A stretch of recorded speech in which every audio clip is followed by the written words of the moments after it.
dissented. Thanks so much for being here at noon. I'm Kay Quinn. Also breaking today, a contempt case pending against former St. Louis Circuit Attorney Kim Gardner and a former assistant prosecutor has been dismissed. The contempt case was connected with a 2020 shooting.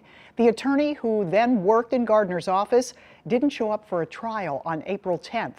The judge dropped the case after Gardner's sudden resignation. 5 on Your Side's Alex Fees has more on what's next for the office, dealing with thousands of cases still pending. This all started yesterday before noon when Kim Gardner announced she was resigning earlier than expected. It happened the same day Governor Mike Parson was in town meeting with city officials and faith leaders about possible candidates for her replacement.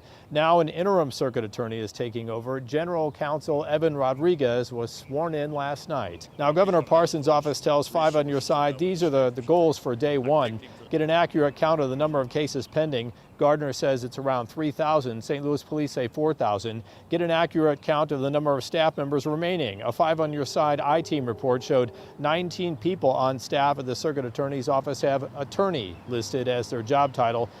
Gardner submitted a resignation email to Parson just 2 hours before she was due in court for that quo warranto removal process. Gardner announced she was working with St. Louis County Prosecutor Wesley Bell in his office to transition the job over to them. They were downtown, in fact, yesterday, ready to take over cases immediately. However, according to state statute, only the governor can appoint an official replacement, a process Governor Mike Parson has already started, interviewing 5 of 18 people who applied on Tuesday.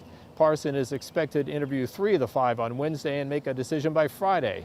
Legal experts react and talk about next steps. The real tragedy here is the fact that you have cases where the cases have been pending for so long. I think that things are going to be reversed. We'll get back into the business of prosecution, and some of the chaos hopefully will die down. Walker and Baker say rebuilding the Circuit Attorney's office could take a minimum of 6 months. Now, in the meantime, interim Circuit Attorney Evan Rodriguez will get assistance from Bailey's office and his deputy judge, Bill Corrigan, until the governor appoints a permanent replacement.